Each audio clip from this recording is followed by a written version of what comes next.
Hello everybody, before we dive into today's video, we're very happy to introduce one of our favorite sponsors to work with, the historic city of Quincy, Massachusetts.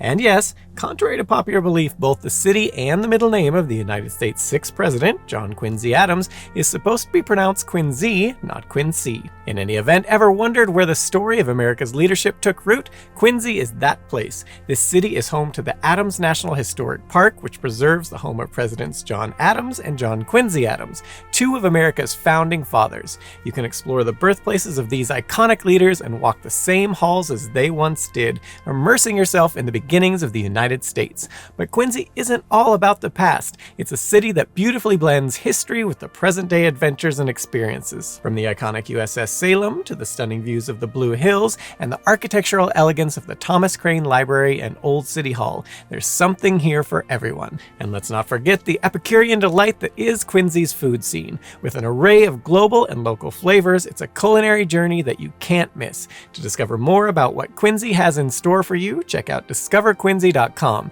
It's time to step into history and create some unforgettable memories. Now let's get into today's video.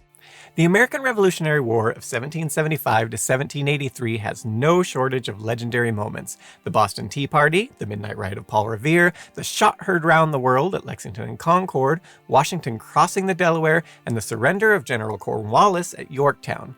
But few episodes from this period are more infamous than the Boston Massacre.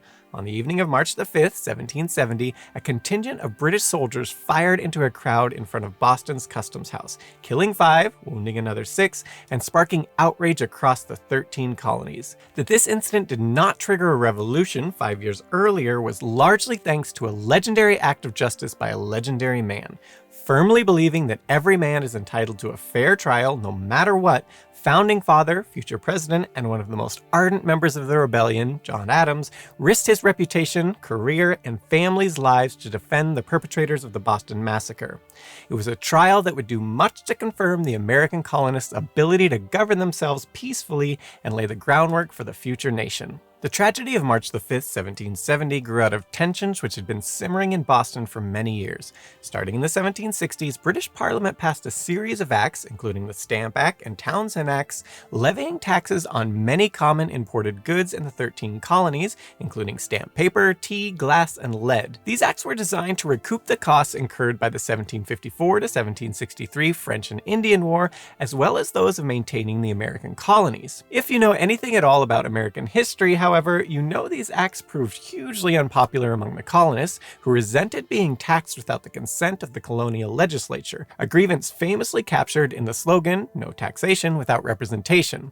In response, patriot groups such as the Sons of Liberty organized boycotts of British goods, while importers refused to pay duties on their wares. Harassment of British officials and vandalism of government property were also widespread, prompting Charles Paxton, Boston's chief customs officer, to request military assistance to restore order and respect for law. In September of 1768, 2 regiments of British regulars landed in Boston, stirring widespread resentment. Not only were the soldiers seen as instruments of British tyranny, but they also competed for jobs and were used to enforce the practice of impressment, wherein men of fighting age were abducted and forced to serve in the Royal Navy. By the spring of 1770, tensions were running high and clashes between soldiers and civilians were on the rise. In one such incident, on March the 2nd, an employee at John Gray's rope walk, which made cables for sailing ships, asked a passing soldier, "Do you want work?" When the soldier replied that he did, the employee shot back, "Well then go and clean my house." The irate soldier later returned with a dozen comrades and a violent fistfight broke out. The inciting events of March the 5th were similarly petty. That evening, British Army Captain John Goldfinch was walking down King Street when Edward Garrick, a wig maker's apprentice, burst out of his shop and declared, "There goes the fellow who hath not paid my master for dressing his hair." When Goldfinch ignored him and kept walking, Garrick gave chase, insisting to bystanders that Goldfinch owed him money. A nearby British sentry named Hugh White overheard the argument and confronted Garrick, insisting that Goldfinch is a gentleman and if he owed you anything, he will pay for it. Garrick spat back, "There are no gentlemen left in the regiment," leading to a violent argument and White striking Garrick with his musket butt, knocking him to the ground. The commotion soon drew a large crowd who began taunting White with cries of "bloody lobster back" and pelting him with snowballs and chunks of ice. Fearing for his life, White retreated from his sentry box to the steps of the nearby customs house, loading his musket and began waving it about, warning the crowd to stay back. When the crowd only continued to grow and close in, he banged his musket on the customs house door and steps and cried out, "Turn out, main guard." Meanwhile, a few blocks north, another mob gathered and began pelting a group of soldiers with snowballs, forcing them to retreat into their barracks. The mob had gathered in response to rumors that the British planned to cut down the Liberty Tree, an elm tree in South Boston which had been hung with effigies of people who had supported the Stamp Act. Upon learning of the situation unfolding at the customs house, the mob, some 200 strong, began marching towards King Street, chanting, "Let's away" to the main guard as they went. News of the rapidly deteriorating situation soon reached Captain Thomas Preston, officer of the day at the main guard barracks. Preston faced a difficult dilemma. If he did not act, Hugh White might be killed by the mob.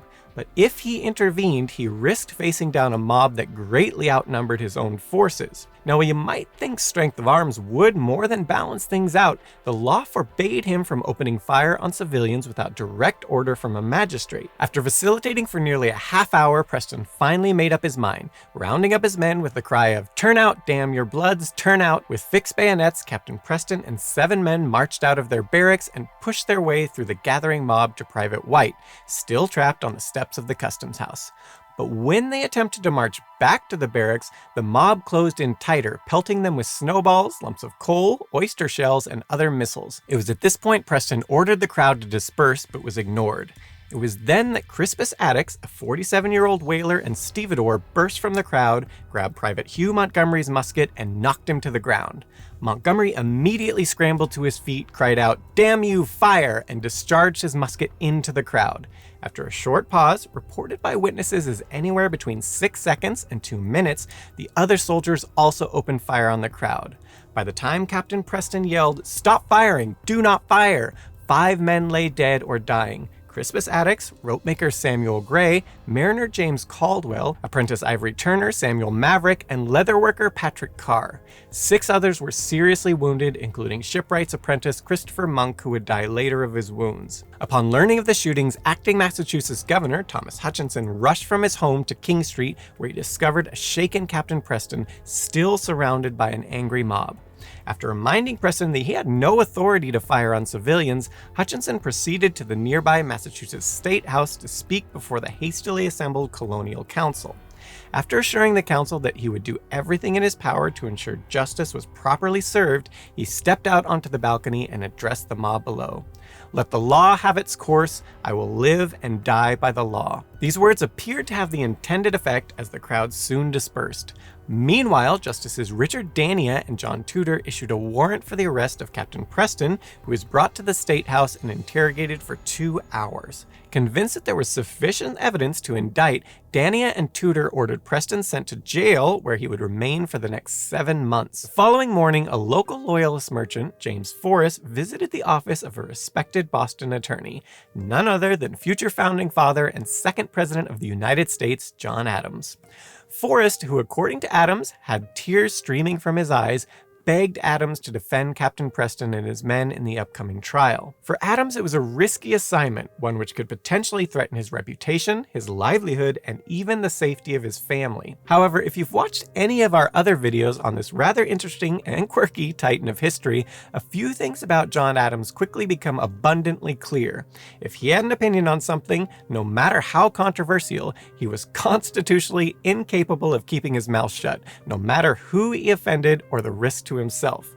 He also had a deep-seated belief and love of law and his morals, and most of all, as Adams would demonstrate time and time again during the Revolution and after, much like Captain America stated in The Amazing Spider-Man number 537, if Adams felt something was right, to quote the captain, "Doesn't matter what the press says, doesn't matter what the politicians or mobs say, doesn't matter if the whole country decides that something wrong is something right.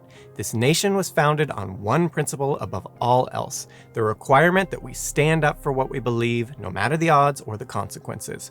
When the mob and the press and the whole world tell you to move, your job is to plant yourself like a tree beside the river of truth and tell the whole world, no, you move, Or as Adams would later write to his wife Abigail, "I have consented to my own ruin, to your ruin, and to the ruin of our children. But the law will not bend to the uncertain wishes, imaginations, and wanton tempers of men." Adams also saw the trial as an opportunity to demonstrate that the colonists could conduct themselves properly according to the rule of law and were worthy of independence and self-government. He thus readily accepted the case, charging a modest fee of only 18 guineas for his services. But while Governor Hutchinson had succeeded in dispersing the King Street mob, he could do little to quell the storm of outrage sweeping through Boston. Patriots immediately seized on the enormous propaganda value of the massacre, with the Boston Gazette editor Benjamin Edis publishing a pamphlet provocatively titled "A Short Narrative of the Horrid Massacre in Boston, perpetuated in the evening of the 5th day of March, 1770, by the soldiers of the 29th Regiment." The pamphlet, written by James Bowdoin, Samuel Pemberton, and Joseph Warren at the behest of Sons of Liberty leader Samuel Adams, unambiguously painted the actions of the British soldiers as murder, denying claims that the colonists, like Edward Garrick and Crispus Attucks, had initiated the violence. Meanwhile, Henry Pelham and Paul Revere produced a pair of widely circulated, if highly inaccurate, engravings depicting the massacre, titled "The Fruits of Arbitrary Power and the Bloody Massacre," respectively. In response, Colonel Dalrymple of the British garrison compiled the testimonies of 31 of his officers, which was published under the title of "A Fair Account of the Late Unhappy Disturbances at Boston and New England." Meanwhile, Captain Preston, languishing in jail, also wrote and published his own account of events. But these pieces of counter-propaganda did little to ease tensions, and acts of violence and vandalism against the British authorities continued to increase. Eventually, Governor Hutchinson was forced to cave to public pressure and relocate the occupying garrison to Castle William, a fortified island in Boston Harbor. A week after the massacre, a grand jury handed down indictments against Captain Preston and 8 of his men. However, the defendants were not actually arraigned until September the 7th, while the trial proper was delayed until late October, a full 7 months after the massacre. This was an intentional move on the part of Governor Hutchinson, who hoped the delay would allow public feelings to cool off.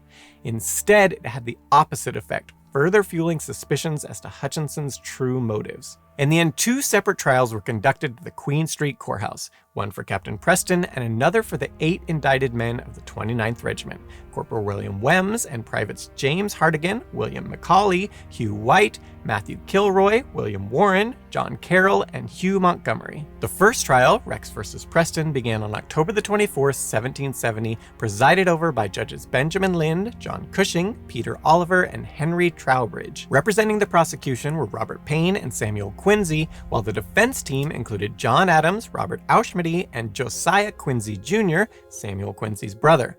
The issue at stake was whether Captain Preston had ordered his men to fire into the crowd, or whether the men had opened fire of their own initiative. Though Preston had repeatedly denied giving the order in depositions and other written statements, he had reason to fear the final verdict. Shortly after the massacre, Preston had written a letter to Boston Gazette in which he had extended his thanks to the inhabitants of this town, who, throwing aside all party and prejudice, have with the utmost humanity and freedom stepped forth advocates for truth and defense of my injured innocence. But whatever goodwill this statement might have brought among the citizens of Boston was soon dashed when, on June the 25th, a letter Preston had sent to London was intercepted and published in several Boston newspapers. In the letter, Preston accused the Boston citizens of using all means in their power to weaken the regiments and to bring them into contempt by promoting and aiding desertions, and by grossly and falsely promulgating untruths concerning them, and then called them bitter malcontents using every method to fish out evidence to prove the March fish shooting was a concerted scheme to murder the inhabitants. Unfortunately, no transcript of the first trial survives, meaning that the proceedings can only be partially reconstructed from the written depositions given by the various witnesses. Captain Preston himself gave the following account of events on March the 5th. About 9, some of the guard came to and informed me the town inhabitants were assembled to attack the troops. This, as I was captain of the day, occasioned my repairing immediately to the main guard. In my way, there I saw the people in great commotion and heard them use the most cruel and horrid threats against the troops. In a few minutes after I reached the guard, about 100 people passed it and went toward the custom house where the king's money is lodged. They immediately surrounded the sentry posted there and with clubs and other weapons threatened to execute their vengeance on him.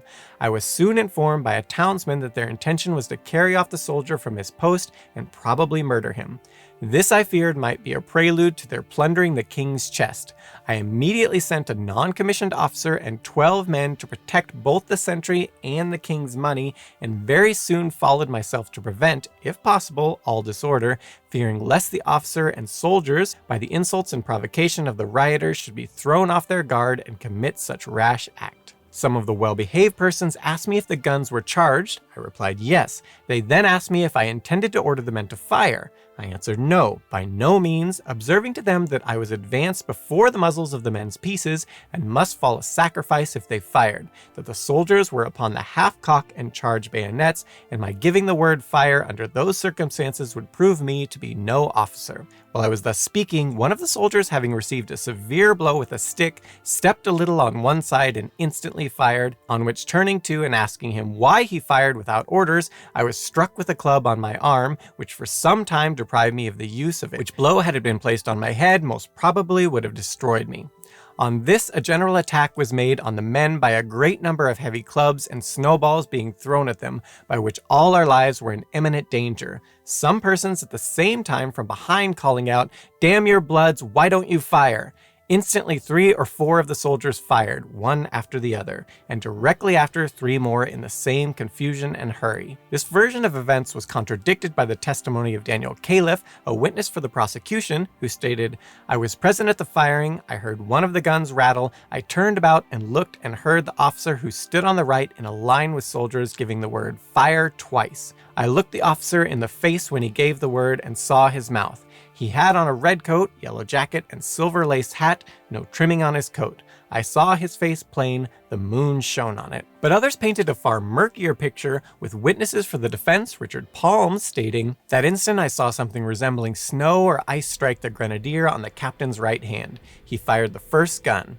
After the gun went off, I heard the word fire. The captain and I stood in front about half between the breech and muzzle of the guns. I don't know who gave the word to fire." Other witnesses were more certain that Preston had not given the order to fire, with Benjamin Lee testifying that, "I saw Captain Preston as soon as the soldiers were ranged. A man went up and asked him if he was going to fire. No, sir, upon my honor, if I can anyway avoid it. He had his regimentals, a hat on, his breastplate and sash round his body, and sword in his hand." While Oliver Wendell stated that, "I jumped back and heard a voice cry fire, and immediately the first gun fired. It seemed to come from the left wing from the second or third man on the left.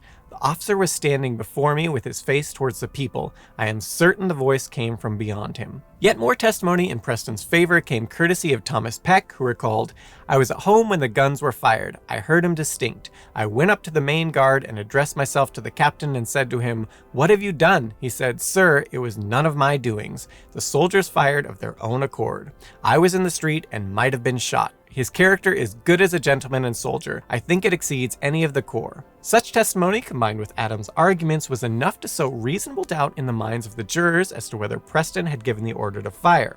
On October the 30th, a week after the trial began, the 12-man jury deliberated for only a few hours before returning their verdict: not guilty. Yet despite the paucity of evidence against Captain Preston, many patriots still cried foul, for the jury seemed deliberately stacked in his favor. Of the 12-man impaneled, 5 were strongly loyalist merchants, unlikely to convict one of the king's officers, while only 2 were actually residents of Boston. Moving on from there, the trial of the 8 indicted soldiers, Rex versus Wems et al., began on November the 27th, presided over by the same panel of judges, but a different jury, which this time included not one Boston resident. Lawyer Sampson Blowers also joined Adams, Quincy, and Auschmidt on the defense team. The issue at stake this time was whether any one of the soldiers had fired with malice and intent to kill. If this could be determined beyond a reasonable doubt, then all 8 soldiers would be equally guilty of murder and sentenced to hang. The prosecution's case rested on the character of the soldiers and their actions in the minutes immediately leading up to the massacre. Robert Payne argued that the soldiers had acted in a way which clearly showed malice toward the assembled crowd, unlawfully assembling in front of the customs house and loading their muskets with double shot. Furthermore, witness for the prosecution, Samuel Hemingway, stated that Private Matthew Kilroy, the soldier identified as having shot John Gray, would never miss an opportunity when he had one to fire on the inhabitants, and that he had wanted to have an opportunity ever since he landed. Meanwhile, the defense sought to show that the soldiers had justifiable fear for their lives and had fired in self-defense. Here the evidence was far more compelling, with the majority of witnesses stating that the crowd pelted the soldiers with projectiles and attacked first. Some, like Jane Whitehouse, also recalled a curious detail. A man came behind the soldiers, walked backwards and forward, encouraging them to fire. The captain stood on the left about 3 yards. The man touched one of the soldiers upon the back and said, "Fire! By God, I'll stand by you." He was dressed in dark-colored clothes. He did not look like an officer. The man fired directly on the word and clapped on the shoulder. I am positive the man was not the captain.